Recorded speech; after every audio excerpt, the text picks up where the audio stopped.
This podcast is brought to you by our Patreon supporters. If you'd like to help expand our programming, head to patreon.com/Talk Star Wars and become a TSW patron. You'll receive exclusive podcasts, access to a VIP Facebook group, monthly prize draws, Facebook Live sessions, and much, much more. Head to patreon.com/Talk Star Wars and become a TSW patron today, and the Force will be with you always.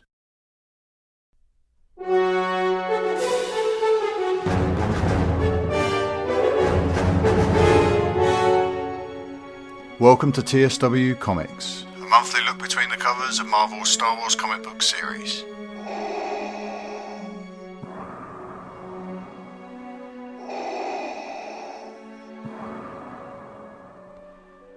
Hello everyone, welcome back to TSW Comics issue 6. I'm Mark.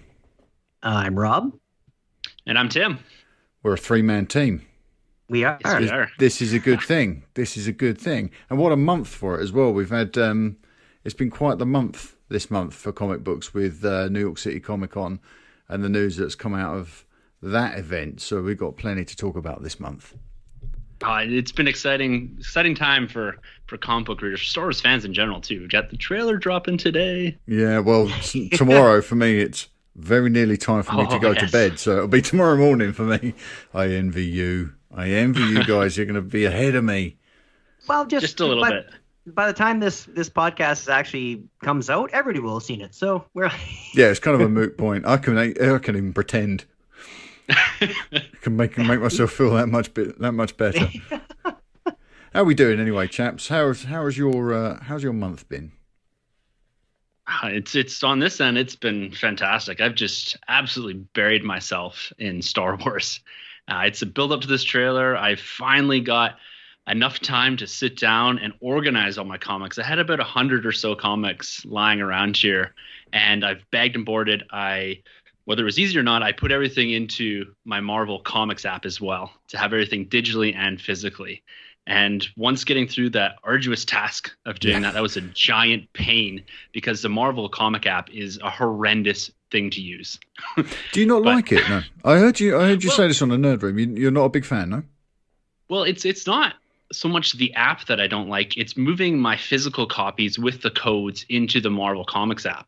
It's really laggy, and I bet you there's some comic books I put in there 5 or 6 times before the code was actually accepted to fall into my digital library.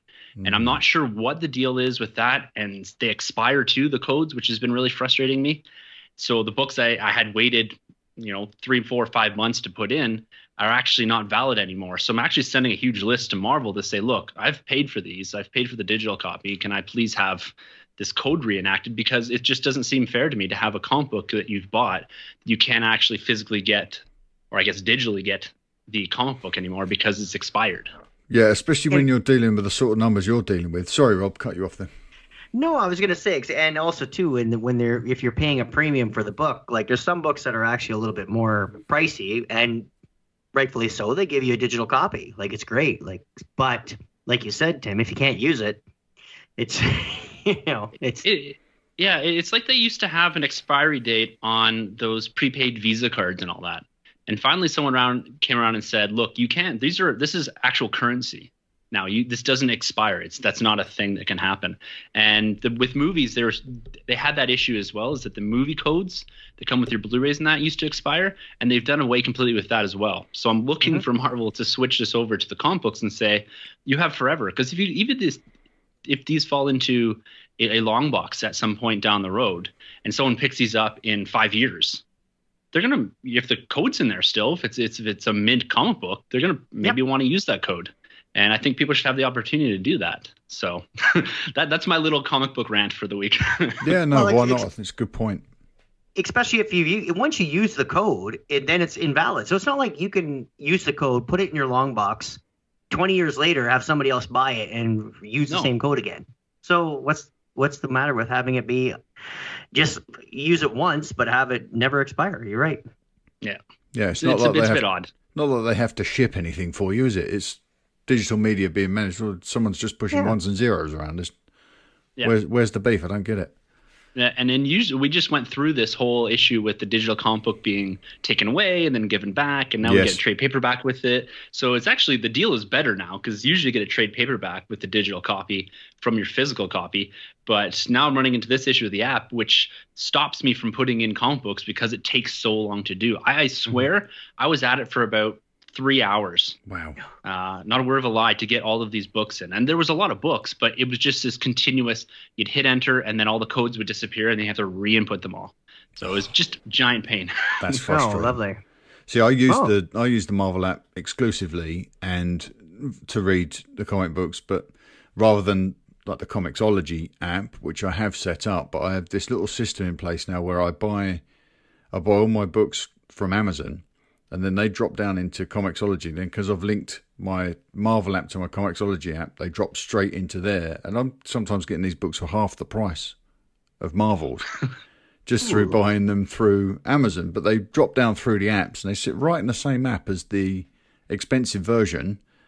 And with it, sometimes I have to like jump out. Once I've completed my purchase, I might have to jump out of the app and go back in for it to refresh and load the freshly purchased book. That's the only gripe I have with the Marvel app. Other than that, I've got everything sitting there on my smart list ready to read and reread to my heart's content. So I'm a happy camper. Yeah. But Rob, you're all physical, so none of this means anything to you, does it really? Well, yeah, I have all physical, and like I said, I've had an issue with getting those stickers out of the books where I'm actually ripped a copy of my #1 Star Wars, and it was like, oh no, I heard that was just a thing. It was probably we were talking with some of the VIPs from Talk Star Wars, and they're saying no, they've never had an issue. So that was maybe I'm hoping it was just a one-time thing where where I had an issue getting the sticker off and keeping the book in mint condition. That was, I think, on our second episode, Rob. We were talking about that. Yeah, that was right off the hop. Yeah, so, but yeah, I go all physical all the time, and it's just I don't know. I think that might end if I ended up moving away into a more rural community. I think I'd have to complete the runs that I've started, but the ones that I'm halfway through or just jumping into, I don't think I'd have a problem with jumping on the digital for them. No, even with the digital, with trades that are a little bit harder to get, or if I'm actually going after a trade, I don't mind having a digital trade as opposed to the physical copies. Oh, yeah. If I'm getting a physical copies, it's got to be single issues and all that. But a trade, I'm okay with just pure digital. It kind of keeps the book stacking to a minimum, especially when you have limited space and all that. But for me, physical and digital. I like to sit on that fence. I'm the same way with movies too. Yes, yeah. Well, I'm exclusively digital movies as well, so I'm just a digital whore. I think we'd probably best move on before I expose myself to being such a digital whore. All right, let's talk about New York City ComicCon then. So, Tim, you dropped this into the show notes. The Lucasfilm Publishing panel. That was that the biggest thing, the biggest Star Wars event at NYCC this year? As far as I could tell, and it's interesting because we've come up into this point in time in nerddom, in Star Wars fandom, that we have like 5 or 6 humongous Comic-Cons or conventions, whatever, for news to drop. So I find that this year especially, we've had little tiny bits of news dropped at each individual convention, with the exception of Celebration, that is. But we don't get a lot or the volume of announcements that we used to get at a New York Comic-Con or at a San Diego Comic-Con, because it's split between so many different things. But yeah, Star Wars, the Lucasfilm Publishing was the biggest thing that I could find on the docket for Star Wars. There wasn't a whole huge presence there unless you're actually physically there, because they had a pretty cool setup, it looked like, on the floor, where they had some of the costumes and some other insights towards some of the weaponry and all that. Yeah, I saw some of that. I saw some of the images that were snapped up on Star Wars News Network of some of the displays. It was like a data bank, told us a little bit about Kylo Ren's helmet and lightsaber and things like that. So that was all very, very interesting. And of course we had the Thrawn novel announcement. Yes. The Thrawn Alliances. Yeah, looking forward to that. So I'm certain that will be followed up by a mini-series of comic books, because that happened with the original Thrawn, right? Or has it happened yet? It is. Is it out yet? February 2018. Right, so February. So we're gearing up for that. So Alliances is probably a way away yet, I suppose. But I think it's next summer it drops, actually. The Summer book. 2018. The book, yeah. Yeah. So then, the comic book. The follow-on comic series probably be the year after them. Yeah, we're probably looking a year on year out for a comic book on that. I think, Mark, you were mentioning earlier in the season, because of Celebration and now with the Disney exclusive con, what do they call it? D23. D23, yeah. So because they have their own conventions now too, like if they have news, of course they're going to say it at New York Comic-Con or San Diego Comic-Con, but they're going to save the meat for their own. It only makes sense, right? Of course, yeah, absolutely. It's nice for them to have their own almost proprietary events, and they're even setting up their own proprietary TV streaming service, aren't they? So they're trying to keep everything in-house as much as possible. And little things like the stories we're going to discuss here this evening, like the next couple of IDW things, it's nice that they're in the right discussion group at New York Comic-Con. You know, it's not like they could only do that at Celebration because it might be too niche at Celebration. But talking about comic books at a comic book convention, that's exactly the right place to do it. Yeah, of course. I find myself, though, going into these, especially New York Comic Con and San Diego, and that I'm expecting a lot. And we got a few little tidbits of information of what's coming, but I was expecting another big comic book to be announced here because New York Comic Con, it's the home base of Marvel. It's a home base of comics for them. I was expecting just a tiny bit more. I'm not disappointed with what we got, but it looked like a lot of the discussion at the comic book panel or the publishing panel was just going through the books that they've released or what's coming up next as far as running into The Last Jedi and that. Well, it makes sense too because I remember at Celebration this year they had the Forces of Destiny's dolls or played like they're releasing a Princess Leia and Jyn and all the figures from the new animated shorts we're getting, and I found out about it like just in passing, and I was there like because it was just so much information that was going on, and there was so much with the trailers and this release, and here's a nibble at the new Rebels that are coming out, and here's this and here's that. I'm like, oh wait, they have a new toy run too. It's like what? It was completely lost on me until after I got to I went home and I watched all these things on YouTube, the stuff that I missed. Yeah. And I'm like, oh wow, I missed that. I didn't even know that was going on. And normally, like when you get these toy runs or a new comic run or something, it should be an event on its own. Mm-hmm. You know what I mean? Because it's big enough news, right? Yeah, it's a good point because mixed in with everything else that's coming out, it's hard sometimes to see some of these things like the Forces of Destiny IWD comic and that, and but from your perspective, when you guys were down at Celebration, I feel like I was getting more news because I was sitting on this end of it, but you guys were actually experiencing it. I'm seeing everything that's coming at me. We had proper Wi-Fi, and you guys are probably in and out of Wi-Fi connection and all that. No idea. But sitting on this side from the periphery almost of a convention, we're getting all the news as it happens, and we're able to focus in on it. Well, you guys are waiting in a line, and so it's kind of one of those balance things between being at a convention and being on this side of it. It's difficult to not be there, but at the same time, you get all that much more information. I think Mark, I think you said it best when we were at Celebration, that it was like we're almost looking at like a tapestry or a painting on the wall, and we were nose to nose with this painting, and we can smell it, we can feel it, we can see it, and it's nice and beautiful, but we couldn't step back and see it for its entirety. Yeah, nothing was in context until we stepped away from it and binged hours of it on YouTube. Yeah, exactly. So Tim, I was envious of you guys because that was the position I was planning to be in. I was planning to be in the God seat at home with YouTube running all the time, grabbing these stories, writing them up. Instead, Rob and I just stood in endless queues, having a great time because we met so many of the Commonwealth people, met tons of listeners and had a great time. But we stood there waiting for our X-Wing Lukes at the Hasbro panel, looking at the Forces of Destiny art on the side of the Hasbro pop-up shop, thinking, I wonder what that is, and getting no information. Getting no information at all. It was incredibly frustrating. Well, I'll have to say I was not envious of everybody at home. I loved it. I would suggest going, but then again, like it's as far as getting the breaking stories, it was extremely difficult because we were, like you said, it was right in the mix. Too close to the source. Far too close. So back to the point, you're right, guys. I think having comic releases or news at comic cons makes perfect sense. Perfect sense. Yeah, absolutely. So let's get into some of this stuff then. So we've got we've got a few IDW bits to discuss.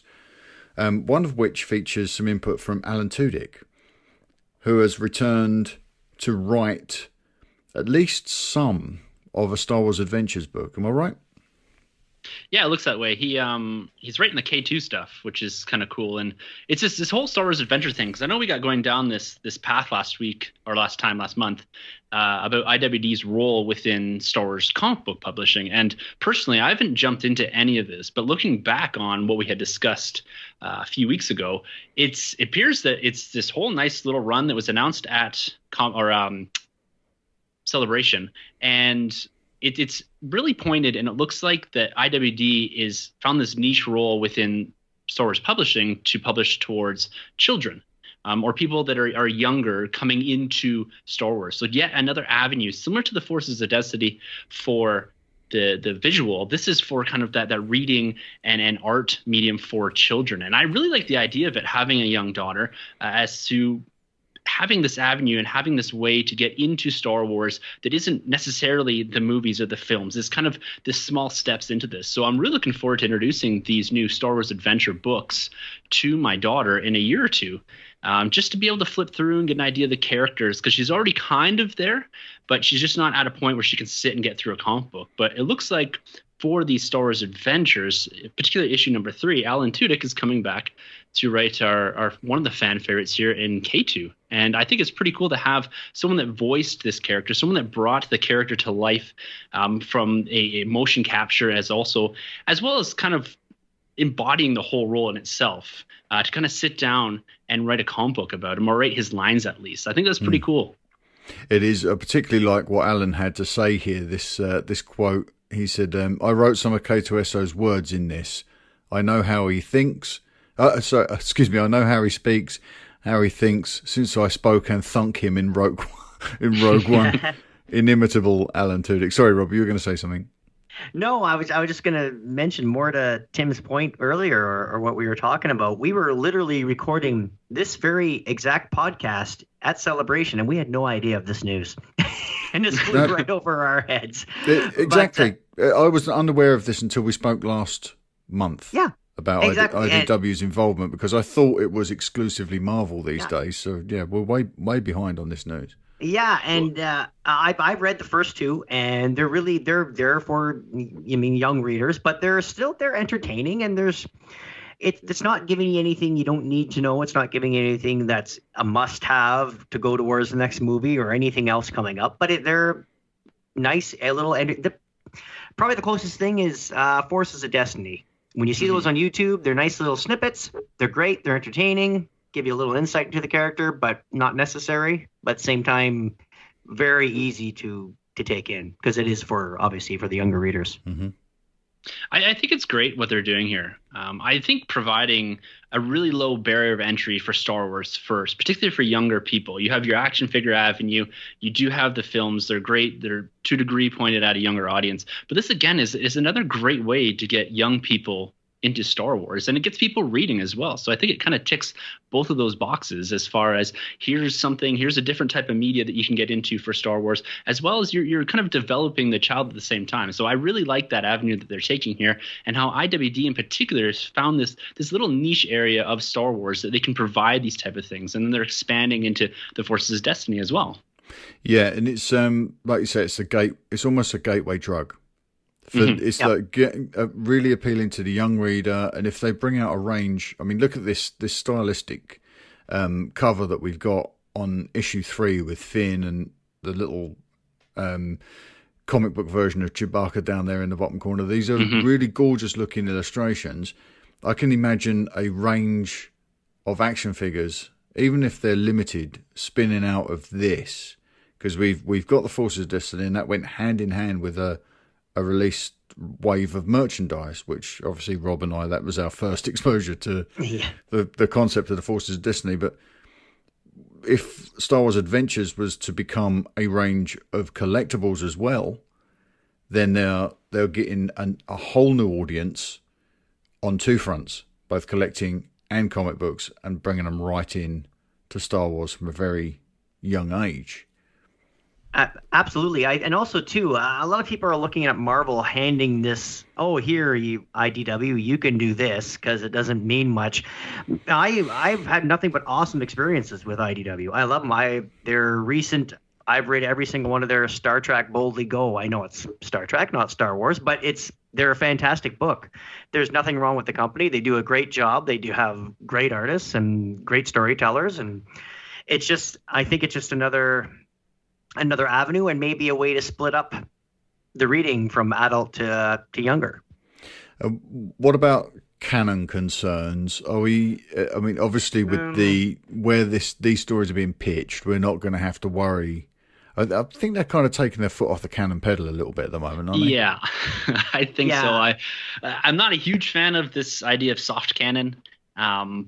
Even within the 40th anniversary book, from a certain point of view, that kind of worries me a little bit. But stories like this that are meant for children, we've got all kinds of these young reader adaptations, young reader novels too, that aren't a comic book style. That I've never been too concerned with canon. They can play a bit of fast and loose there for me. These aren't intended for us, I would say. They're not intended to be hard canon, I wouldn't think. I believe they are considered canon, but if they're going to kind of play with canon a bit or play with that continuity, I'm okay with them doing it in these books. It doesn't bother me that much. Yeah, I almost look at it like watching droids and Ewoks animated in the 80s. Yeah. You remember, it was there. Yes, it meant something. It was supposed to be canon, except you could kind of almost, you can play a little bit more fast and loose with it. Like I know I just finished issue 2 of the Star Wars Adventures, and there's some things in it that like, it doesn't quite make sense. You can see it happening and you can see why they put it in, but it doesn't quite blend into like Force Awakens the way you, as an adult reader, you'd want it to. Right. But for a younger reader, it's a great book. It's a perfect story. There's a great ending and a moral lesson, and it's everything you'd expect it to be.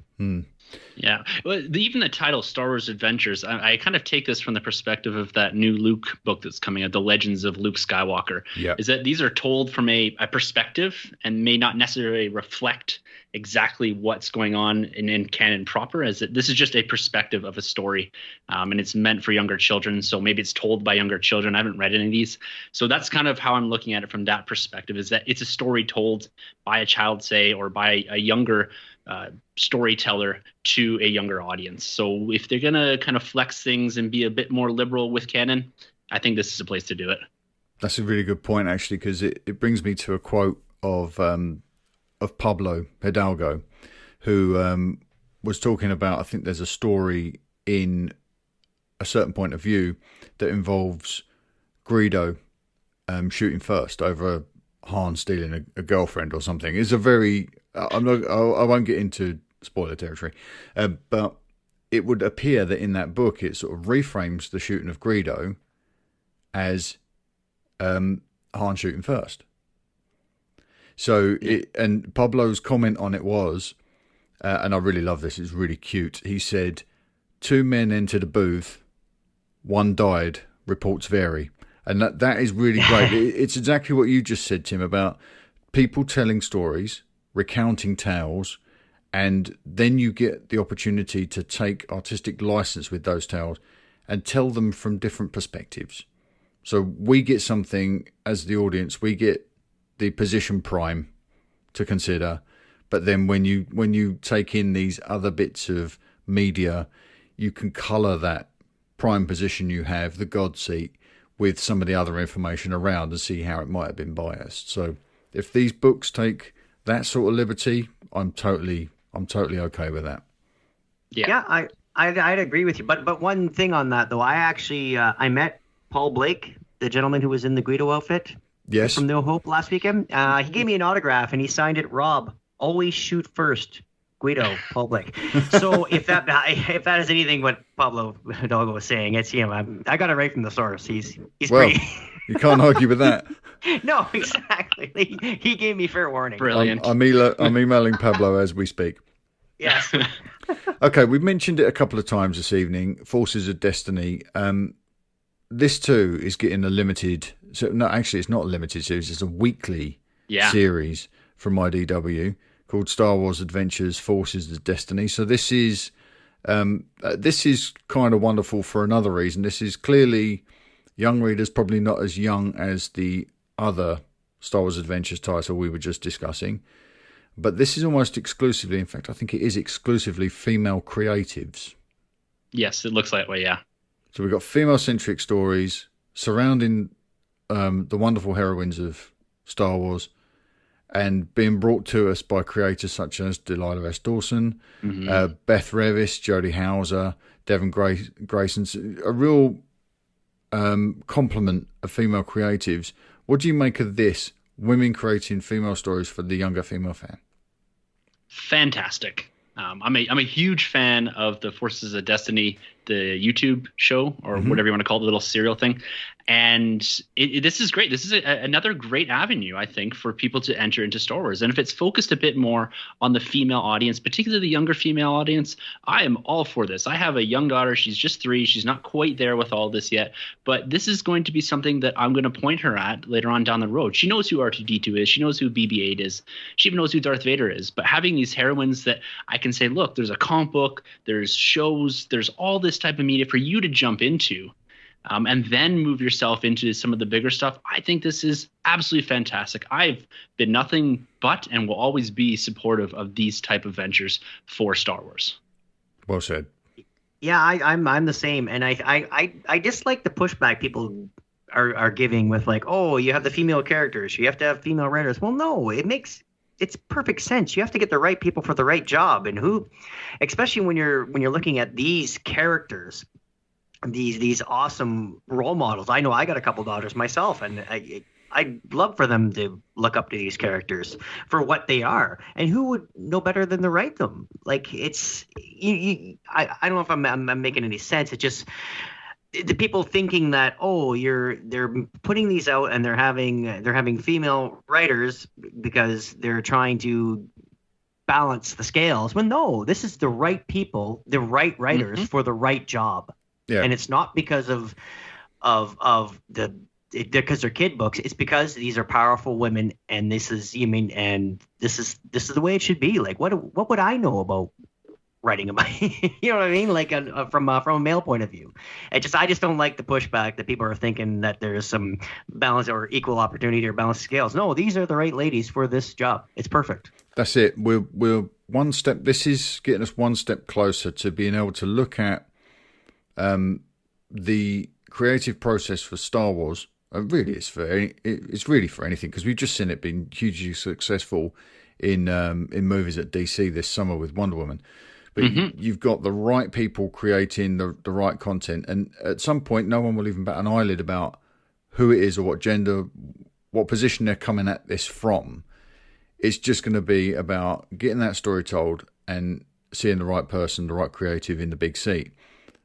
Star Wars is really being led by women now, with Kathy and Kiri Hart running the story group, Kathy overseeing everything. The protagonists of these new movies have been largely female, and it's been a breath of fresh air to see a different sensibility on screen. And I welcome it. I applaud it. I look forward to the day when we can get past the fact that it's not so much a novelty. It's something we're looking at. We're rubbernecking on our way past now. All female directors, all female writers. We're looking at these things as we fly past. We're gorging ourselves on the content that's being offered, and we're loving it. Look at Wonder Woman this year. Look at the success that Patty Jenkins had this year with that movie. I cannot wait until they bag that woman and bring her over to Star Wars to tell an Ahsoka story or something at some point down the line. And let's take this forward. Oh, sorry, Mark, but even what you're saying, I'm sure I heard you guys talking about the main show, Talk Star Wars. Look, Kathleen Kennedy. Like, she's produced my youth. Yeah. You know what I mean? Like, and look at the success of the movies. Like, this is, it shouldn't even be a discussion anymore, is what you mean. That's the point I was making. Yeah. Get the right people that know the right tone, the right We're getting book. there. Like, we are getting there. Yeah. Yeah, it'll be kind of at the end of all this, I would always, and just exactly what you guys are saying, is that I don't want to be at a point where it has to be pointed out that it's an all-female creative team, or it's a female-focused book. It should just be a piece of content that comes out. And once we get past all this, like you said, these are fantastic writers, proven writers in the Star Wars universe and from around all their other work and all that. So it just needs to be, here's a Star Wars comic, here's your creative team, that's it. But we'll get there eventually. I think we will. And like you said, Mark, Star Wars in particular, for a contained universe or a contained franchise, are probably doing the most work and the best work when it comes to putting female actresses and directors and people that are running the show, not so much director yet, but people that are running the show, and just saying, look, this is the content that we're getting. These are fantastic people. Like you said, Rob, these are the right people for this job, and they're doing awesome at it. So I love what they're doing here. Let's just keep pushing forward with it. I'm looking forward to introducing all this little content here, this IWD stuff, to my daughter in a year or two. Yeah. It's ideal. It's not. What I love about this is it's not what we term stunt casting in the movies. It's not like, oh, we'll put that person in there because it'll get the most attention. They're not making female driven content because it's going to be making headlines. They're making, we might already be there actually, and we haven't realized it yet, because I just realized this evening before I jumped on the call, I just reread Dr. Aphra, and I read the Dr. Aphra comic, and I felt that's my favourite book at the moment. And I'm reading that character like she's a character. I'm not reading it thinking, oh, this is written for a girl. It's not. She's written as a compelling character. I read her the way I read Indiana Jones. You know, that to me, that she's the same character archetype. She's just this beautiful, strong woman in the Star Wars universe. It doesn't put me on the outside of that story because she's a girl. And I think the way Han and Luke, they're not. Women can be fans of them. Just look at Ash on the network. She loves Han Solo, and not in a girly crush kind of way. She would be Han Solo if you asked her, "You're going to cosplay?" She would cosplay as Han Solo. So it's that kind of thing I'm getting from these female characters. They're being written. They are inclusive. They're not pushing male interests to one side. They can be enjoyed by all audiences. Yep, and they're awesome. I look forward to it. They are great stuff. So congratulations to IDW for picking up the Forces of Destiny weekly book. I really hope this is every bit as successful as the YouTube shows, and let's hope that it's a foundation for something bigger in the future. Yeah, so we'll be seeing those starting January weekly, like you mentioned, Mark. Wonderful. Yeah, I'm assuming they're going to hold. I'm not sure, Rob, if you can actually comment on this with the Star Wars Adventures. Did they hold a $2.99 price tag? They should be a little cheaper, right? I believe so. Yeah, they're slightly, but I think that's IDW across the board. Yeah, they're usually a little bit cheaper than the Marvel. Everything that we're reading is $3.99. But I expecting these to be a little cheaper. But there's no digital copy though inside, I believe. No, yeah. Are the books available digitally on any platform? I'm sure they are. But they're like the Marvel run, like we were talking about earlier, with the digital code inside. I don't think the IDWs have that. No. I'm going to need to check. Let me just check. I'll tell you what. I won't do it whilst I'm in the middle of hosting a podcast. How about that? I'll check and I'll have an update on the next episode. I'll find out where these can be sourced. If, like me, you are averse to leaving the house and having to buy things from human beings. All right, Tim, you put in the notes about looking at Star Wars comic book canon. So we've discussed a little bit of Star Wars canon already this evening. What did you want to discuss particularly about the comic book canon? Yeah, so this came up a couple times in the VIP in the past, in the VIP Facebook group, TSW there. And it's come up kind of amongst the community that comic book community that I'm involved in as well. And it's just this idea of comic book canon. And we actually mentioned a bit of this or talked a bit about this last time about how Marvel seems to be handcuffed within the original trilogy, particularly between A New Hope and Empire Strikes Back. And I just wanted to kind of point out a few things here about, yes, the true amount of volume or the most volume that we're getting from the Marvel comic book publishing is concentrated within that original trilogy timeline, with 94-ish issues or so coming in there. But when you look at actual individualized stories, it's a fairly even split between the prequel era and the trilogy era, with we're getting 6 to 7 different comic book characters or Star Wars characters focused in the prequel era, and we're seeing about the same in the original trilogy. And it's just something I want to bring to the attention of all of us and kind of sending us a question, and just to see if everyone's aware of the fact that we do have that almost even split when we're looking at individualized characters versus actual volume. And what I also want to do with this, I kind of listed all these in the show notes, and I wanted us to actually go out and pick 1 or 2 of these different stories, and maybe down the road sometime on the next episode or 2, we could actually pick one of these shorter runs, whether it's Han Solo or Obi-Wan and Anakin coming out of the prequel era, and just kind of discuss through those. But I just wanted to kind of get some insights as to if everyone's fully aware of the amount of content that we're getting kind of spread out through the majority of the Star Wars era, as opposed to everything being purely concentrated in on the original trilogy. Yeah, I think it's a really good point. And what you've laid out here in the show notes, it illustrates perfectly how balanced it is. Yeah, if you're getting outside of just pure volume, because the original trilogy dominates that. You're double at least when you're going issue by issue. But there's a lot of stories being told in the prequel era, and there's we're starting to creep up there too within the Force Awakens timeline too, within that era of Star Wars. Yeah, I think you want to attract a lot of people with the OT, if that makes any sense.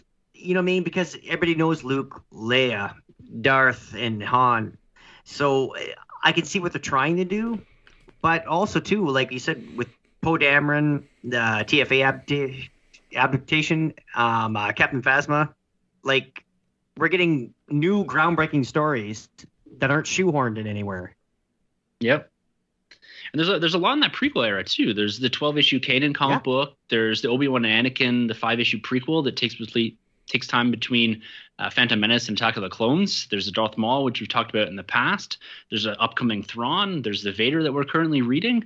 So there's a lot in there. They're tucking into canon of characters that, these are at the start of Marvel Comics when they started rolling these out. So these are even issues that I haven't read any of this, the canon stuff, the Obi-Wan and Anakin. And I'd love to take a poke at this at some point and see how this fits into canon, because all the comic book reading focus I've done is focused in on this original trilogy. And I myself have done it, of banging on about this idea. Let's get outside of this era. Let's get outside of the New Hope to Empire Strikes Back. Well, they kind of have. I just haven't actually read this stuff. Well, I've been putting my comic book guys' kids through college through all these polls that are going on. So I've actually pulled everything on this list, and you're not wrong. It's pretty awesome.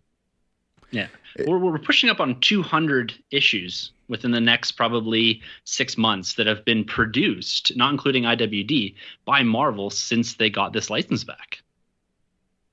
Have they done anything? I'm looking through this list now. Is it Shattered Empire? Is that the only thing? Yep. Where is that positioned after the Battle of Yavin? So that's after Return of the Jedi. That's after Jedi. So this is the era that I want to see them explore more. Yeah. I think there's much more to be told there, because there's some room to trim a bit of fat. We know which characters haven't made it into the new trilogy, so their fates are going to be a little bit open within any stories they tell, right? We don't know what's happening with Lando. There's some freedom there. Perhaps that's why they're being told to stay clear. That would be my guess. Yeah, do you think they're holding off on that? Yeah, I think so. I think that because they want to. Oh, sorry, Jim. I was going to say, that they've just been told you can't touch any of this. And I think we mentioned it last time, is that there's still the story to be told in this next 2 films, The Last Jedi and Episode 9, before they release this to Marvel, before they release this to the novelists and that, and say, here, go at it, guys. I don't know if they're talking about they could do a Star Wars story in that time frame at some point. I hope so. Use a guy like Sebastian Stan to play Luke Skywalker. I hope they so. look identical. Yes, please. It just, if the wheels are turning there at Lucasfilm and they're thinking, okay, well, it's the same issue they're having with the films, is that they're stuck within this original trilogy just before, just after time frame, until the handcuffs, until it gets released. And I think once that happens, once all the secrets of this new trilogy are revealed, I think we're going to see a floodgates, and we're going to leave this original trilogy timeline behind, and for most part probably leave the prequel behind, and just do everything between Return of the Jedi or even Empire and The Force Awakens. And we're going to see a ton of content come out. But until episode 9 drops, I don't think we're going to get much. Phasma right now is the farthest we've gone in canon, this comic book, just after The Force Awakens. Yeah, because even Poe Dameron takes place before TFA. Yeah. So, so they're still playing. I think after Return of the Jedi, we might need a few more big tent poles. So we can play underneath, and then they can have at it. They can have the novels, and they can have the comics and everything else. But then the few more, even a couple standalone movies, 10 years down the road, this conversation will be very, very different, I'm sure.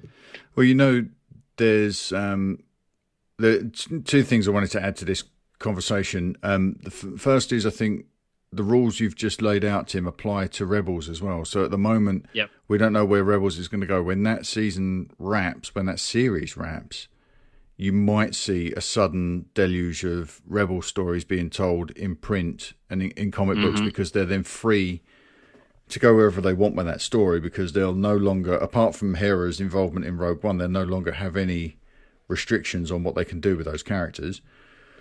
And with the downtime between Return of the Jedi and The Force Awakens, you might find that once JJ's locked script, before they go into principal photography in January, they might be free to then start exploring areas of that space, because they would have told all the stories they need to tell that involve Luke, that might depend on that era being sacred. Well, I there's this whole lead into the journey to episode 9, whenever that starts to be released. I would imagine we're going to see a lot of comic books, a lot of books released in that time frame. Like you said, once the story's locked, okay, now it's time to lead people into this, and then they'll drop things the December after that and just kind of keep going with it. Yep. Well, that's like the Kanan run, too. That was the answer to the question. Well, we had to order 66. Where's this Kanan guy come from? Yep. Oh, there's a comic book series. Fantastic. Yeah, exactly. That's it. So, every question now is like a 12 monthly answer, isn't it? It's because Kanan was supposed to be a limited run, except it was so well received, they went on a little bit. Yeah. So up to the 12 issues. The smart money says that I think once JJ locks this story, and we know what story what he's going to depend on from the Church of the Force, for example, in the last movie, that might then free up that story to start to be explored in the Journey to arc. So we might start seeing stories about Luke and Lor San Tekka and what they did after Return of the Jedi, exploring temples, learning about the Force. Remember, we're going to get a lot of these answers by the year's end. We're going to get a lot of answers about what Luke's been up to. So that frees up a whole bunch of stuff that they can start explaining to us, probably about Luke's pilgrimage. We might even get a mini-series that examines the time Luke spent after Ben Solo fell. So it might happen by inches. As soon as they tell their main story, it'll free up a whole group of people to go off and start crafting little stories that led to that moment. Frees up a bunch of time. So that's a good point, actually, because we saw that coming out of the back end of The Force Awakens, is this Poe series dropped and the adaptations drop, and so we may get a little bit more freedom, or they may get a little bit more freedom in the comic book world once the film's done, to go back and explore and say, look, we're done with this for now, and you guys can go and kind of elaborate in on it a bit. We saw that with Baze and Shurt, a book came out. We saw this with a whole bunch of different comic books that are coming out, the Thrawn stuff, once the Rebels was kind of ongoing now. So there's a lot coming out that I think, like you said, Mark, once that story has been told, there may be some more freedom with that. So I was thinking episode 9, but you're probably right. At the end of episode 8, we're probably going to see a whole bunch of new material coming out. And I hope we get a couple, I love a 5-issue miniseries with Lor San Tekka and Luke or something like that, just to bring a little bit more context to what we see in the films. Yeah, exactly. It's the thing that it should never be. I have a golden rule for myself that it should never be required reading. It shouldn't be that people don't understand The Last Jedi until they've read the miniseries. But if they get the miniseries and it puts colour into the story they've suddenly got, it will recontextualise Lor San Tekka, his connection to Leia, to the Jedi. It can answer a lot of questions that we've got coming out of The Force Awakens, and help the story group do a bit of housekeeping, because JJ left a lot of things dangling at the end of that story. Whether Ryan's willing to use his film to tie up the loose ends that JJ left, that could all be done by the story group in expanded storytelling, which is great. Let's use it to sort of patch up fill some cracks in. But yeah, no, I'm up for it. So what do you want to do about approaching some of these series then? Because you can see in the red on the show notes, I've staked a claim to a couple of things I'd kind of like to spend some time on. Do you want us to make a decision, or should we throw it out to the listeners? See if they want to pick something for us to talk about. Sure, why don't we throw it out to the listeners? I know we spoke in depth about, well, not in depth, but we kind of praised Lando a bit there. So I'm up for any of this. Maybe throw up the show notes with the podcast itself, and we let people decide as to what they want us to go through in a bit more detail. Right. Okay. So we're going to do that then. I'll put the PDF of the show notes into this episode, so you can download them from your podcatcher, and you'll see what Tim's put in the show notes about the episodes that we're looking at, or the issues, the runs that we're looking at, as our options for an in-depth bit of a deep dive sort of breakdown, and we'll take our time with it. If we don't get it all done in one episode, it can roll over. I might issue the notes where I take off which ones I lean towards, so that people, I don't want to be punished and someone say, no, you're not you've done your talking about Lando, you're not going there again. Well, that's what I was about to say too. If you're going to do that, make sure you let me get my votes in there, and then like Rob likes nothing. I will be open to any of these, to be honest. There are things in there that I put down, which perhaps I shouldn't have. I should have seen them through, because sometimes they work better as a whole. So yeah, all right, we'll put this out. Well, sorry, maybe we can make a little check mark. We've already covered Lando, so we can take him off the list because we've already discussed him, and now we'll leave it up. We'll just have a little check mark or something beside him saying, "Yep, he's done." Anybody else? Yeah, okay. I will mark that as something that we've spent some time on already. But okay, right, where are we? All right, we better get into our comic book review. We've nearly been going for 40 minutes, so okay, let's just move. We won't worry about a break in this month's show. Let's just move straight into our discussion of Darth Vader number 6. Have I done a breakdown? I did a story recap. Is it worth me going through the story? Let me do the story recap. Right. Okay. Yeah. So this is how I've seen it. I haven't had a chance to reread it yet, but this is how I saw issue 6. So Vader is in his Bacta tank. It's following is defeating Kirikin Falar. He's bleeding the crystal and coming back to Palpatine battered and bruised. And he's in the Bacta tank healing, as Palpatine indicates that he's going to have Vader's suit repaired. Now, I really liked this moment where Vader sort of makes it quite clear that no, in fact, he's going to take charge of repairing that suit. It's an extension of him, a little bit like Tony Stark refers to the Iron Man suit as a high-tech prosthesis, as an extension of him as a person. So Vader clearly takes ownership of that and uses the Force to carry out some modifications. Meanwhile, I've got some issues with some of this stuff, but meanwhile, the Grand Inquisitor is making his way through the Jedi Temple on his way to Jocasta-Nu's library, presumably to get access to teachings he didn't have access to previously. And Vader is alerted to the presence of the Grand Inquisitor by Palpatine. And then Vader confronts the Grand Inquisitor in a major battle action set piece, I suppose, in a comic book. And then the Emperor reveals that he's established the Inquisitors to work as an extension of the Sith. I have something to say about that also. And then we meet the gang and we're off to the Aces. So what do you think? What is your first impressions of this issue of Darth Vader? If I don't. Okay, well, first, Vader the Bacta tank. That's really cool. Yep. That's all those little things. That kind of harkens back to why we're reading this whole run in, is because it's what we want to see. It's like, well, yes, more Vader, more backstory, more. I like the idea that the Emperor mentions that, yes, you were right. You were really good at tinkering with these sort of things when you were younger. So it shows that like Palpatine was actually watching Vader even in his early age, like when he was young Anakin and then growing up and always tinkering with stuff. So I just like that. It was just a quick blurb, but I liked it saying, oh, okay, it shows that, yeah, Palpatine was actually watching him and keeping an eye on him. So that might have more implications, like where is Anakin from? You mean who's his dad and everything else? But aside from that, it just kind of it's a nice little tie-in. The Inquisitors, I've never been a fan of them in Rebels, but I'm glad I kind of got an answer to where they came from. Yes. So that's out of that book. Am I a fan of seeing him in the comic book? No. Am I a fan about the explanation? Yes. I'm glad that like little boxes ticked off for me. So I liked it. It wasn't. I think coming off of issue 5 with such high praise and it was so awesome. Issue 6 was. It couldn't help but fall short to issue 5. But I didn't find too much wrong with issue 6. Tim?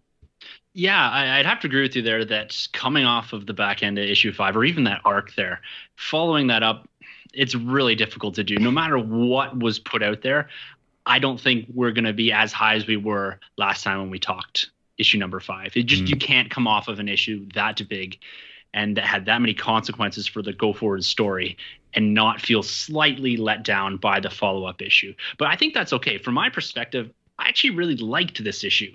I'm going into it, I'm not a huge fan of the Inquisitors, or I wasn't, I'll say, a huge fan of the Inquisitors, because at some time I feel like they're a bit disconnected from the headcanon that I've built up as far as the boundaries I've put on the universe and what things should look like in them and how they should be carried out.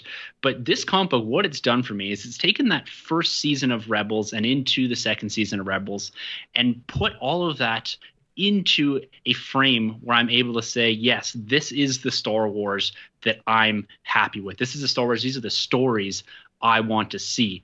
And because they're integrating not only this, but also the Ahsoka book falls into this a little bit. And we're going to probably get touches of that in here as well with one of the Inquisitors here that I think we're seeing in this last splash page of the whole crew standing here.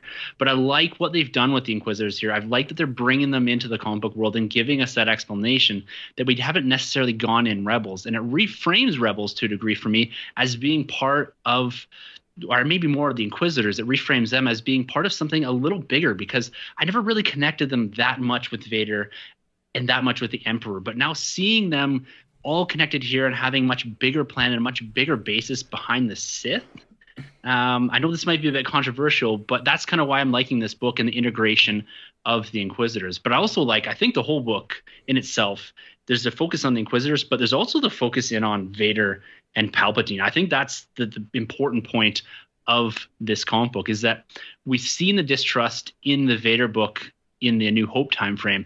You're starting to see the seeds of that, and that discontent and that mistrust of the Sith built right in here, because Vader has an exact question to the Emperor and says, look, if I was defeated by the Grand Inquisitor, he'd be standing here. And the Emperor implicitly says, basically, yes. Yeah. And so I like that building and this relationship that we're already seeing, that because we're still coming off the back end. We're a few days, weeks, or months removed from Revenge of the Sith. So Anakin's still got in his head that the Emperor has it all right. And now we're already seeing this discontent, this shift, this distrust that Vader has and that the Emperor has for Vader. Yeah, we've seen that in the New Hope and all that time frame, the comic books and all that. But this is the first instance of it, I think. Yeah, I think it's reaffirming it, because we saw that in Revenge of the Sith, where we saw the Anakin killing Dooku. Now I think with this comic, Anakin's Vader is putting these. It was always in the back of his mind, but now it's like, oh wait, you know what I mean? There's a target on him. Exactly, and maybe he didn't realize it when he was the one targeting, but now he does. Yeah. But also with these stories too, like we just got a whole arc about how the Sith get their lightsaber, and now it's like, oh, that's explained. Oh, now we get the Inquisitors explained. And then I gotta, as a Star Wars guy, I gotta go, well, where'd the Inquisitors get the lightsaber? Yeah. You know what I mean? It just, every time a question gets answered, there's another loose string. Yes. It's like almost trying to pick up 100 socks out of the dryer and trying to walk from the dryer to your bedroom, and you're going to lose a few, because it doesn't matter how many times you keep trying to pick everything up. It's like there's more that spills out. So it's like more questions. Have you guys read the Ahsoka book? Yes. I have. Yeah. Yeah. So some of that's in there about specifically the sixth brother, because that was the first instance of the idea of the bleeding of the crystal. Yes. And then Ahsoka kind of reverse bleeds it. Yep. But so again, I don't have a huge issue with. I like what they did before, but I don't have a huge issue with the Inquisitors and them having the lightsabers and that. The thing I do have is, are they all former Jedi? Did you get that impression? Because there's a line in here from Palpatine that says they are light side, or they were slaves to the light side. That's what he says exactly. So I think that's a very specific wording, because it's not saying they were former Jedi. Now, we know the Grand Inquisitor is a former Jedi, a Jedi Temple guard, but they say slaves to the light side. So again, I'm not getting the impression here that they were all once Jedi, just that the Grand Inquisitor was. I think we're going to get that answered, because I'm even in the notes, Mark, with the last splash page. It's just going to lead up to, here's our final answer. So it's I need to just sort of say something that's kind of been hovering around in one of the dark recesses here of my mind. It's about the similarities I'm starting to see now between Palpatine and Snoke, and I'm starting to wonder. Like I've been calling back to something recently, which is a line from Revenge of the Sith, and it was Palpatine talking to Anakin about to truly understand something like the Force, you have to examine every aspect of it. I'm paraphrasing, I can't remember the exact quote, but he said you need to understand both sides, not just the narrow dogmatic Jedi perspective of the light side, and of course not just the dark side. Now this is something that Snoke seems to value about Kylo Ren in The Force Awakens, certainly in the novelizations. It's his Kylo Ren's ability to be both light and dark. That's what Snoke appreciates. Now I'm wondering if we've seen a steady stream of Sith apprentices who have all had something they've wanted to achieve, that have used the Sith as a stepping stone to their goal. With Maul, it was revenge. He's a bit of a one-trick pony. But with Dooku, it was using the Sith to get himself into an influential position politically. His intention was to discard the Sith and then move forward and retain his control politically, which I think we've seen Palpatine do. Yeah. And what I'm starting to see now is, with these Inquisitors, is Palpatine building an order around himself that doesn't rely on the rule of two. He's built like a little squad of minions. Sure, Anakin, Vader, is his number one guy, but he's got these others now. Like, Anakin's almost disposable. We've seen that. What if the Inquisitor defeated me? So be it. Palpatine's now got a little squad, the same way Kylo has the Knights of Ren and Snoke has the Praetorian Guard. It looks like a conscious move away from only adopting one side of the Force and only having one, Bane's rule of two, only having one apprentice. It's now, let's use every aspect of the Force and let's surround ourselves with a number. Is that what the Inquisitors are for Palpatine? Is it the equivalent to Snoke's Praetorian Guard, Kylo Ren's Knights of Ren? I think you've hit it right there. I think he, like you said, he's surrounded himself with essentially a small force-using army. Mm-hmm. And stepping away from that rule of two, as far as Palpatine's perspective, I think that only makes sense. We've seen this in the Vader comic too, the original run, is that he's got all these force-sensitive cronies that are stepping up to the plate, one behind the other of Vader. And Vader's got to defeat all these to remain his apprentice. And I really don't know. Like I like the idea of it, of like you said, Mark, kind of likening this to what we see with the Knights of Ren and having this larger force sensitive army behind him or gang. I think you really hit it there. Like, to me, that's the direction that they're going here. And I don't have any issue with breaking that rule of two. That doesn't bother me. It makes sense to me that they're going to be expanding here. And why would you limit yourself to just two? I know that's Darth Bane. That's what he said in the past. And that's what the Sith have been about through the majority of the films. But I still like this in the background, that there are these Inquisitors, that there is this next step to, maybe it's an evolution within the Sith. Maybe it's an evolution with and utilizing all the different aspects of the Force.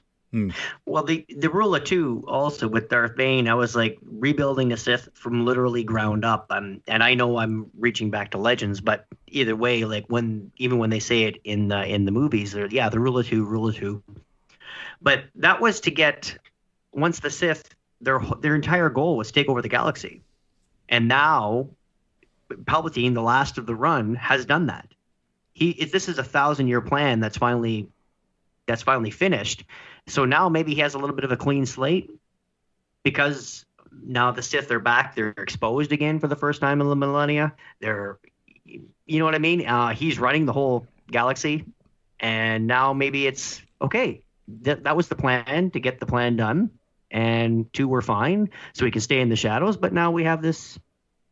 We've done it, so now might as well surround myself with force-sensitive bad guys. Indeed, there can be a militia inside the army, which is posing as a government. And also, Rob, you mentioned previously, Vader must feel like, he's been set up here to confront the Grand Inquisitor. He must feel like he's got a cross painted on him, like this guy's coming after me, and Palpatine doesn't care if I get taken out. Palpatine, by establishing the Inquisitors, surrounding himself with a number, is also reducing the chances that anyone's going to focus their attention on removing him, which is ultimately his downfall, as we know, because Anakin's always looking to supplant Palpatine, right? That's the nature of the Sith. So for Palpatine to introduce this new structure and say, oh no, that we're no longer just two, look, we're a number, we're this thing, that makes a lot of sense for him, sort of protecting his position, unify a large number of people behind me, and then they will all protect me from each other. And I wonder if this is what Palpatine was looking for with the observatories, when he's looking out into deep space. As he learnt through communing with the dark side, as he educated himself about another way of doing this, and that's come from Snoke. Maybe I just that's a whole other we can drop into. But I think this kind of having this target on Vader's back and having it be reaffirmed in the comics, it's almost like painting this underground. So like you said, Mark, when Vader goes to Luke and says, "Hey, you can join me and we'll overthrow the Emperor," it's like, yeah, of course he automatically thought that, because he's been trained to think that. Yeah. You mean find another? Yeah, that's the nature of the Sith. It's this deceptive manner about them. And your point about putting a target on Vader's back, what that also does is that removes the target from the Emperor's back, because Vader's now going to be looking down all the time and not up. Yep. So it's at a point when the Inquisitors are all but extinguished that Vader is now able to focus his attention on the Emperor, which I'm assuming happens eventually within the comic book, and we know within Rebels as well. So it's kind of the shift of focus almost for Vader. He knows how powerful Vader is and how powerful he could be, and now it's time to put his focus down and on the Inquisitors and onto the Jedi. So it's removing that X from Emperor as much as it is putting it onto Vader's back. Yep. And I think we're going to need a much longer podcast to dive into that Snoke theory. I'm going to have to take a little bit of time to process that. I love that that whole deep space idea and the observatories and all that. There's a lot of potential there. That could be a thread that they put out there and just say, well, we'll pick this up somewhere. If they picked it up in here. Well, he's obviously looking for something. Right? The story's being told for a reason. Palpatine's looking for something, and Snoke's looking back. Snoke's seen the rise and fall of the Empire. He's looking back. If the exchange they have is you're getting it wrong, if Snoke's saying you're getting this wrong, The rule of two doesn't work. This is the way you should be doing it. And that's the attempt that Palpatine's making. That could be what we're being taught to expect here. It could be laying the groundwork for what we're going to see in Last Jedi. I love that. Let's see if it plays out. Mark, you're a king of theories, man. You continue to blow my mind. Yeah, the key to it, the secret, Tim, is to say everything. And once you've said everything, something's going to have value. Something will stick, right? Yeah, something's going to stick. You throw enough mud. The one thing I didn't like about this book, the thing I liked least about this book, there were a couple of things that didn't really work for me, but the thing I didn't like was some of the art direction. It wasn't clear to me when the Inquisitor was making his way through the temple that wasn't Palpatine, because when I first read it I thought, oh, that's Palpatine moving through the temple. It didn't register that was a third party, because Rob, we've spoken before about the silhouette of the Sith. That's how I registered that image in those panels, and I thought, oh well, that's Palpatine moving through. What's he doing now? He's left Vader, he's wandering off, and he's ended up in the library. What's he doing? That didn't make sense to me. Some of the art direction in this book wasn't transparent enough.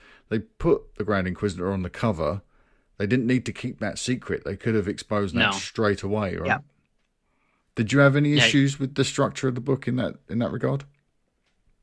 To be honest, I didn't really ever kind of second guess that. It didn't really cross my mind that it was Vader, because the Emperor had kind of made reference to someone, and we get because we do have the Inquisitor on the front, and we get that one panel before we do go into the Jedi Temple archives, is that we do see the Jedi Temple guard here. And so I kind of made that connection. The cloaked figure was indeed the Grand Inquisitor, but I don't know. I might be not remembering the order of the book as much. It didn't. Oh, sorry, Jim. No, I was just going to say, it's just the problem I have is with the covers, and they show the Inquisitor slicing Vader's helmet in half when that has no bearing in the book. Like, it's never even close to that happening. I understand it's to sell comics, but it's like, look what happens in this book. No, it doesn't. Yeah, it's the equivalent to clickbait. Yeah, exactly. 100%. Yeah. But actually, you know what? In retrospect and looking back on it, their move probably would have been better to not have the Inquisitor on the cover, and have, I'm just flipping through the pages now, and have the reveal actually be the double-sided lightsaber, or whatever you want to call it, the spinny lightsaber as it pops out of his cloak. And there's the Inquisitor, and kind of tease it a bit with the Jedi Temple guard, and kind of that probably would have been a better way to go if they're going to keep the cloaked individual a bit secret rather than have him on the front. So, yeah, and looking back on this, you're probably right, Mark. It's either have it one way or the other. Yeah, it's kind of like how we got Cad Bane in the Darth Maul comic. You flip the page and yeah, that was amazing. You know what I mean? I like that way better than that splash reveal would have been. That would have been better rather than try and tease it out, because but it makes for a great TSW Comics image for the podcast. Cover it. That's the word I'm looking for. Yeah, I will use the best image I can grab out of these books. That's something you can't do with physical books. lift images with a screen grab. Very true. Did you want to discuss this visual appearance of the sixth brother, or have you discussed that enough, Tim? Well, no. So I just want to put it out there. I don't know if it's the sixth brother. So there's the splash page with the Inquisitors here, with the Grand Inquisitor kind of standing in front of them there. Mm-hmm. And we know the seventh sister, the fifth brother, and the eighth brother from Rebels. And we have two unidentified, as we'll call them, Inquisitors that flank the other few of them. And I believe the one on the left, as you're looking at the comic book, is the sixth brother from the Ahsoka book. Just because of his description from Ahsoka. So he's described as a tall, unnatural-looking, gray-skinned individual with piercing blue eyes, which we can't see in here, broad shoulders, and a scar-like uniform markings on his cheeks, nose, and chin, which you can see on the chin of this individual. Yep. And he's got this black and gray armored bodysuit, the double-edged spinning lightsaber, and he had a helmet that was able to lift that covered and shielded his eyes. So when I'm looking at this character here, I'm seeing the sixth brother in the description for the Ahsoka book. Are you guys seeing that too, or am I kind of making a leap? Yeah, no, absolutely. I initially thought it was Cobra Commander, but no, I think you're onto something. No, absolutely. Yeah, I totally agree. Yeah, I'm interested in it because I like kind of trying to break this kind of stuff down as we all have podcasts. But I like, and this is another reason I really like this book, this comic book, is that it's taking now the novels, the TV shows, and now the comic books and tying all that together. And as someone that's a huge fan of continuity and maintaining that continuity and adhering to canon, I really like this. I really like the idea of exploring a bit more of the Sixth Brother before he goes, I guess spoilers here a bit for the Ahsoka, but eventually does battle Ahsoka in that book, because I really enjoyed that book as well. So I like that we're getting kind of the origin story of the Inquisitors while also getting the origin story of the individuals that do have some implications for later on down the road for other books. Yeah. No, good observation and great breakdown as well. I think it's really that's really insightful. Just we need to know who this unidentified guy is over here. Yeah, the big dude on the right. I said before we started recording, it looks like Black Dwarf from the Avengers, or from the Hickman run of the Avengers, which is one of the children of Thanos. That's who it kind of looks like. Yeah, with some pretty rad glasses on. Yeah, Bono's glasses. They're clearly planning a huge crossover in Disney franchises. All right, should we get to our final thoughts for this book before we wrap up for the evening then? Because we're just over an hour now. So, Rob, do you want to kick us off? What are your final thoughts? What does this book leave you with? I like it. Like I said earlier, for me it exposes a couple more questions. Like I know we get some. Tim was saying we get some of those lightsaber things answered in the Ahsoka book, but it's with all these Inquisitors. It's like, okay, great. Now I know how they're there. But then I ask myself, well, are we going to explain why? Like they weren't noticed before, or why is it even, or are they like there's every time they answer a question, they unravel 100 more questions, which is fine. That's not a fault of the book itself. That's just they want me to read more, and they got me. So I like that. It just there's a few of the things going up against the last issue. Obviously, it has a hard time standing up. I love the Vader back to tank stuff. I love the hints at he's using the Force to engineer his repairs on his suit, and we all know that you need the Force to build a lightsaber. So it's kind of goes. There's little tie-ins there. I liked it. It wasn't super awesome for me, but I'd say 7 out of 10 for me. Oh wow, that's okay. Yep. Yeah. Good. Tim, I'm going to let you have the last word because I don't have much really to add to what I said earlier. I'm just going to say that, Tim, I think you mentioned earlier on, there was no way this book could follow issue 5 and be anything but the issue that came after issue 5. It was never going to. Yep. It was never going to outshine that story. It could never be anything but connective material. At some point when someone reads this in the trade, it would just be something that I think that they blaze through. So it was only going to have a degree of success in my eyes. I'm going to stop short of saying I was disappointed with it. I'm not exactly a fan of the Inquisitors at this point, but if they are a part of something bigger, which is showing Palpatine perhaps trying to go for a different structure after abandoning the ways of the Sith, then I'm more on board than I am at the moment. They just seem like Saturday morning cartoon characters, and when set alongside Vader, it doesn't really do a great deal for me. But that, I'm being a bit down on it. I'm going to give it a 6 out of 10, not only because it can't follow issue 5 successfully, but to me it was just kind of like 6 out of 10, and that's about it for me. But Tim, your final thoughts? Yeah, well, I'm going to echo both of your thoughts here, is that you can't follow up issue number 5. Sitting adjacent to that, I don't think there's many Star Wars comic books that can follow that. And you're right to say that this is indeed, will always be known as the book that follows issue number 5. But the thing I like about this, and this kind of goes a bit to your point, Rob, is that, yes, this does bring us a whole bunch of questions, but this has got me excited for issue number 7 because of what they've laid out here. I like the idea of tying all the canon together, the TV, the novels and comics, exploring those little areas that I did have questions before coming out of the Ahsoka books, coming out of Star Wars Rebels.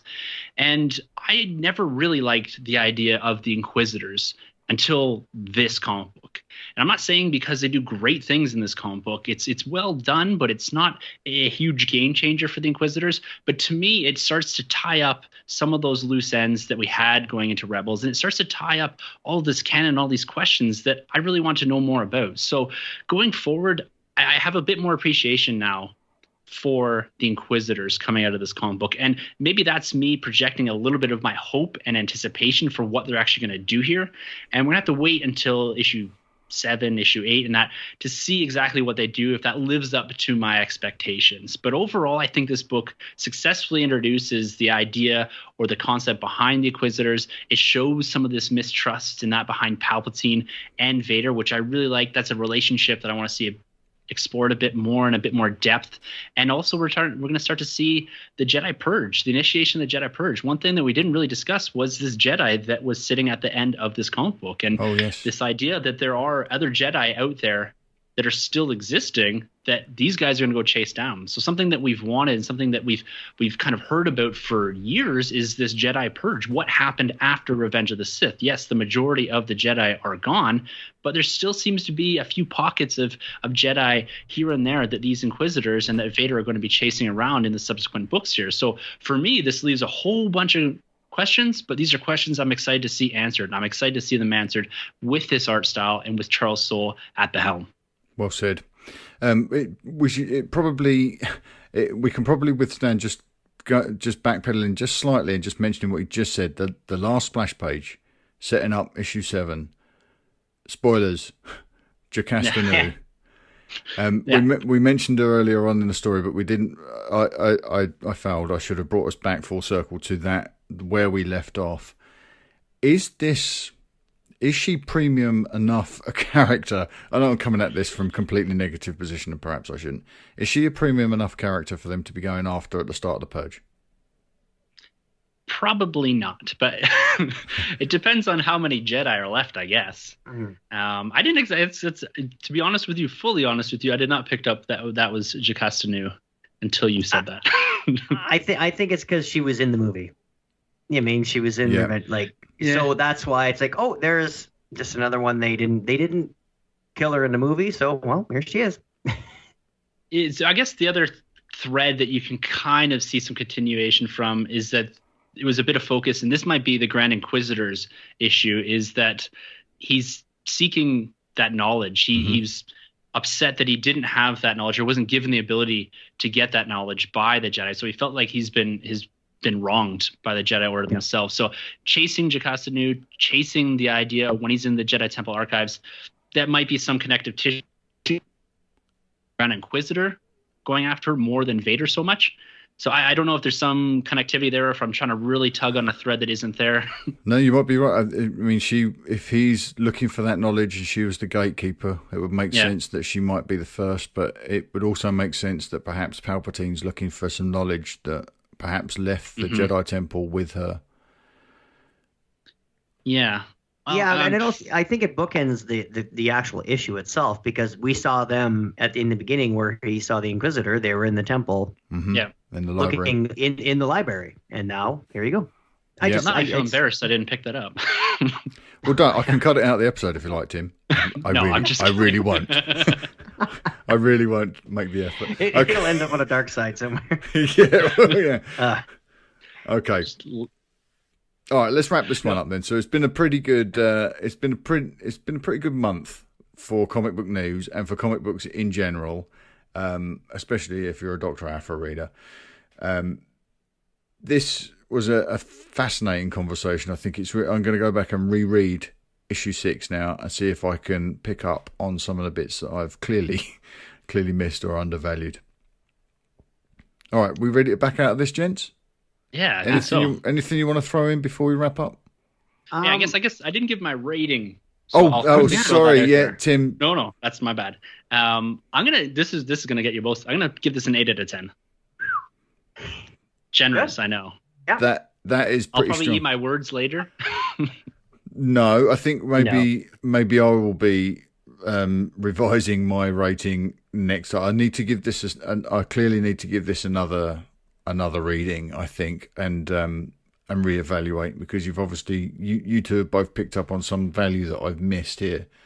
But after our conversation, I think it might reframe it. And at the end of the day, that's what we're trying to do with this podcast, isn't it? We're trying to give a fresh perspective to these things. Yeah, absolutely. If I can just see one, just a shout out to if the VIPs are hearing this before next weekend, I believe it's 14th, 15th of October. I'm going to be at the London, Ontario ComicCon.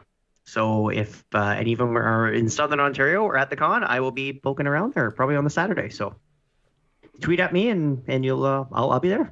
Yeah, stick a post in the VIP group as well. Yeah, Rob. absolutely. Let Yeah, anyone know that might be there, and actually put it straight onto the Facebook page too, because don't just limit it to the Veeps, because most of them are over this side of the pond.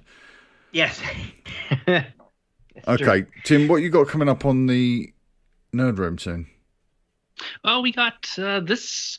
It's going to be a big episode. The next couple, we've got some trailer reviews, Justice League, Last Jedi, of course. I made a commitment a couple weeks ago saying I'm not going to watch any more Last Jedi stuff. And as soon as the news was announced that the trailer's dropping, I was like, we're there. So there's no way I'm missing out on this.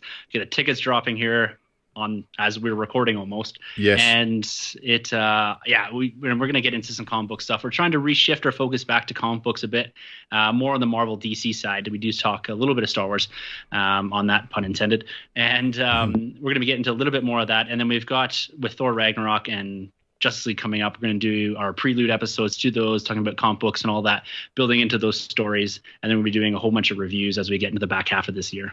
Great stuff. Awesome. All right, gentlemen. So where can people find you? Rob, where can people find you between episodes? Between episodes, you can find me on the TSW Roundtable.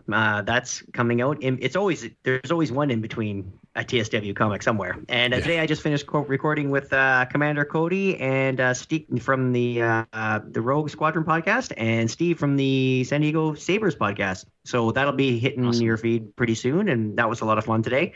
And you can find me on the Twitter machine at RobertMMCast. Wonderful. Tim? You can always find me at the NerdRM on Twitter, and I'm always writing over on the TSW website as well as the nerdroom.net. Yeah, you've had some great stuff up there the past few days. Thank you for your input on the site there, Tim. My pleasure. You can find everything I do at talkstarwars.co.uk, and I'm on Twitter at talkstarwars. And I do gate crash the TSW Roundtable for a few minutes on the next episode and just make a complete mess of everything. But there you go. That's what I am want to do. All right.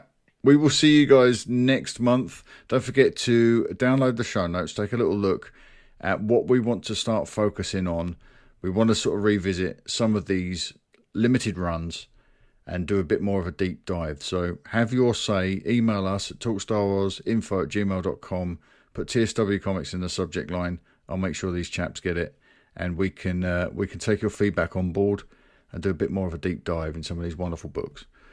Okay, right, that's it for another month. We'll see you guys on issue number 7. Have a good one. Bye. Bye. Talk Star Wars is a proud member of the Star Wars Commonwealth Podcast Network. Find us at StarWarsCommonwealth.com alongside The Tumbling Saber Podcast, the Generation X-Wing Podcast, Rogue Squadron Podcast, the Skyhoppers Podcast, the TSW Roundtable, the Nerdroom Podcast, and San Diego Sabres Radio Podcast. Head to StarWarsCommonwealth.com and take your first steps into a larger world.